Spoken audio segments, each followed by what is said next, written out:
We can never shy away from the fact that media and information literacy provides us with skills and knowledge to understand how information is created and disseminated. The more we are media literate, the more we are able to critically assess information, news, and all other forms of media. Today, we are going to break down all the so-called conspiracy theories about Nelson Mandela and give you all the information that is out there for you to make your own conclusion as to what is true or false. In the past year, the legacy of Madiba was doubted when South African social media was blazing with allegations and conspiracy theories that the real Madiba died in 1985 when he was 67 years old. These allegations continued, claiming that South Africans performed 67 minutes of charity to pay respect to the real Madiba, and that the apartheid government installed an impersonator named Gibson Makanda to play Madiba. Moreover, the allegations claimed that Gibson was the man who negotiated the end of apartheid and would be the first South African Democratic president. On the 10th of February, 1985, Nelson Mandela rejects President P.W. Botha's offers to release him and other political prisoners if they renounce violence. According to the theory, Nelson Mandela was interrogated and tortured to his death, and it was kept hidden for fear that it might worsen racial tensions in the country. On the 3rd of November, 1985, Mandela was admitted to the Volks Hospital in Cape Town for prostate surgery, and the theory claims this is where he died as the doctors tried to save his life. The story of prostate surgery was made up. Then on the 23rd of November, 1985, the government claimed he was discharged from the Volks Hospital and held in a cell alone at Pollsmoor Prison, from where he begins communicating with the government about eventual talks with the ANC. So basically, on the 23rd of November, 1985, the man who was discharged from Volks Hospital and held in a cell alone at Pollsmoor Prison was none other than Gibson Makanda, playing Nelson Mandela, and he began communication with the government about talks with the ANC. The theory alleges that the ANC knows about the real Mandela and they commemorate him through the 67 minutes on Mandela Day. General understanding is that the 67 minutes symbolically represent the number of years the former president fought for human rights and the abolition of apartheid, but according to the conspiracy, it is the age of Mandela when he died in prison. Winnie Mandela recognized that the man was not Nelson Mandela, and it led to the end of their romantic relations.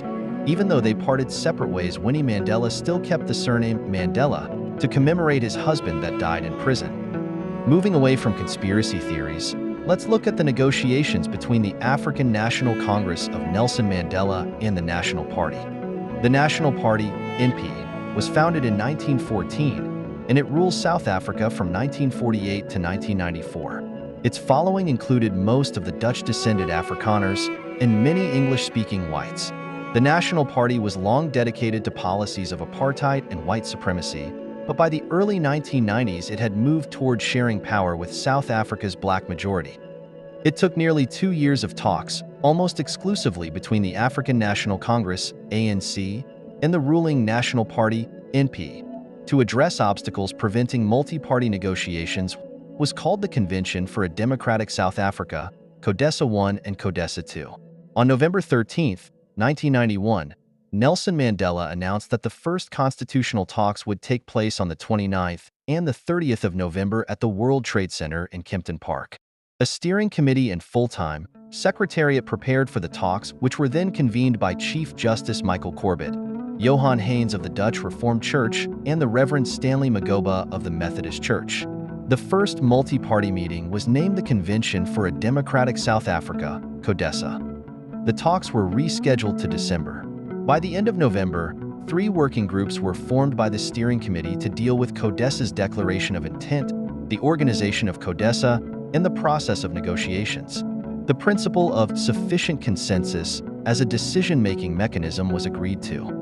On December 19th, Buthelezi withdrew participation because the Zulu king had not been invited to participate. However, the Inkatha Freedom Party, IFP, attended the talks. The Pan-Africanist Congress, PAC, was also absent from the first CODESA due to concerns that all decisions made at the negotiation would be subject to bilateral agreements between the NP and ANC. The Conservative Party, CP, and various others also boycotted the talks. On December 20th, the first plenary session of CODESA was chaired by Chief Justice Corbett and Justices Ismail Mohammed and Petrus, Pete, Shabort. 19 parties and organizations attended the historic gathering. The NP, ANC, South African Government, South African Communist Party, SACP, IFP, Labour Party, the Nyanza National Movement, the Transvaal and Natal Indian Congresses, the Venda Government, the Bophuthatswana Government, the Transkei Government, United People's Front, Solidarity Party, Democratic Party, DP, National People's Party, Ciskei Government, Nkwankutla Party, Intando Yesizwe Party, and Zomoko Progressive Party. The ANC and the NP were not able to agree on the percentage of votes required to adopt the constitution. Political tensions escalated after the Boypating massacre on June 17th, in which 43 people were killed. On June 22nd, Mandela announced the formal suspension of talks with the government. The following day, the ANC executive presented the government with 14 demands that had to be met before negotiations could resume. In the meantime, the government had adopted a document compiled by Professor Francois Venter which outlined a two-stage constitution-making process and made provision for an interim government and fundamental rights. Toward the end of August, the ANC National Working Committee decided to establish a line of communication with the government, headed by Cyril Ramaphosa and Ralph Meyer. The two sides held meetings dealing with issues such as dangerous weapons and mass action, political prisoners, and hostiles. On September 3rd, the ANC released a Transition to Democracy bill. 4 days later, 28 protesters were shot dead by Ciskei Defense Force soldiers in Bisho. Tensions eased with the signing of the Record of Understanding by Mandela and de Klerk on September 26th, which paved the way for the resumption of multi-party negotiations. In the same month, Joe Slovo suggested a sunset clause to allow for compulsory power sharing for a fixed number of years after the adoption of a new constitution. Political parties who felt outmaneuvered by the ANC and NP bilaterals formed the Concerned South Africans Group, COSAG, on October 8th. COSAG was made up of the IFP, Conservative Party, and the governments of Ciskei, Bophuthatswana, and KwaZulu. In November, the ANC's National Executive Committee formally adopted the policy of compulsory power sharing. On March 5, 1993, a multi-party planning conference was held to set a date for the resumption of negotiations. The talks were to resume on April 1st. A facilitating committee was formed, made up of one delegate from each of the 26 parties attending. In the meantime, the ANC and the government had been secretly negotiating on the future of the military. They met in March and held 4 further meetings in July of 1993. It is alleged that during these secret meetings, the ANC through Cyril Ramaphosa and the fake Nelson Mandela was infiltrated and compromised on key issues like land. What were the colonial and apartheid land laws of dispossession? Glenn Gray Act of 1894. This act introduced a labor tax for young African men who were not working, with the sole intention of forcing them to work on white farms and in the mines. It was implemented first in the Glen Gray area, Lady Frere and Queenstown, and its application was later extended to large areas in the Cape Colony. It also developed the idea of African native reserves. Cecil John Rhodes called it a bill for Africa, and the purpose was to keep Africans in tiny pieces of land, so as to force the rest to go work for whites in the mines and in the farms. Natives Land Act of 1913.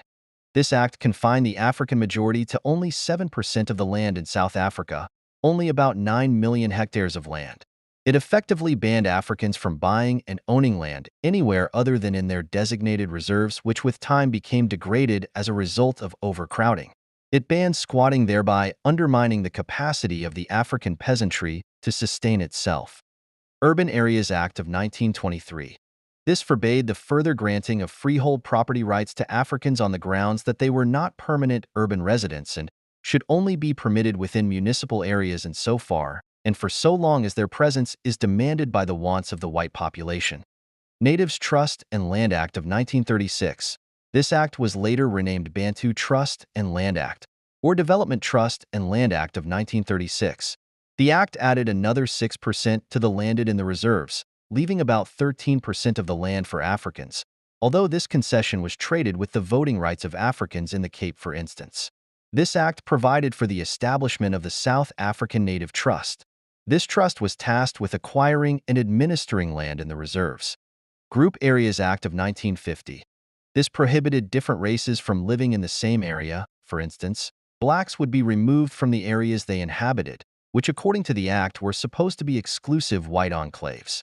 It is estimated that over 3.5 million people were dispossessed of their land due to the application of this act between 1960 and mid-1983. So now, who owns the land in South Africa? The total land surface in South Africa is about 122 million hectares. The Department of Rural Development and Land Reform has undertaken 2 land audits. The first phase of these audits was to determine the extent of land owned by the state, and that in private ownership. The land audit also reveals that whites own 72%, followed by colored at 15%, Indians at 5%, Africans at 4%, other unidentified by race at 3%, and co-owners at 1%. All this inequitable distribution of land is a direct consequence of colonial land dispossession and apartheid forced removals. The democratic state has been unable to undertake a thoroughgoing land redistribution program to reverse the inequitable distribution of land. And it is alleged that ANC leaders are still bound by agreements from CODESA. That is why they are unable to implement Section 25 of the Constitution. Proposition regarding who was behind Hani's murder is that Thabo Mbeki, at the time a member of the African National Congress ANC's National Executive Committee and one of its lead negotiators, and his partner in crime, a ghoulish Joe Mattis, who killed people with his bare hands, should be considered prime suspects. The reason? Hani was an obstacle to their ambitions. Hani's popularity at the ANC's Durban conference in July 1991 was a disaster for Mbeki, who was loudly booed by the delegates. Hani and Mbeki easily topped the list for 60 National Executive Committee positions, serving under 6 senior office-bearer posts headed by President Nelson Mandela, and Hani beat Mbeki by a narrow margin, Hani 1,858, Mbeki 1,824. Or that Mattis was 12th with 1,510, a popular vote of confidence, too. Certainly, a degree of rivalry existed between contenders for positions, not unknown in politics and well handled by the ANC in those times. Was there a need to connive at removing Hani from society? To use that apartheid-era term? According to conspiracy theories, it is alleged Hani was supposed to be second after Nelson Mandela. ANC and apartheid intelligence elements united in a plot to ensure Hani's assassination. Hani's bodyguards had the day off when Walu struck, suggesting that such crucial information could only have emanated from ANC sources, and that this would have been provided to his killer. Allegedly, of course. Chris Hani was in fear for his life and was demanding that protection be enhanced. Giving his bodyguard time off is strange. It is alleged that there had been an ANC plot to kill Hani scheduled for 10 days after Walu struck. No ANC names are provided. Chris Hani, as he was supposed to be the second Democratic president, was a threat to the sellout position taken by the ANC under the leadership of Cyril Ramaphosa and Nelson Mandela, and could updo all the work done through secret meetings with the National Party. It may sound strange that the face of Nelson Mandela is being questioned. Many were unsure of what he would look like when he emerged. After his imprisonment in 1964, it was illegal to photograph or republish a photo of him. But after stepping out of Victor Verster prison, Mandela would become one of the world's most recognizable political figures of the last century. Thanks for watching the Bongani Men's YouTube channel.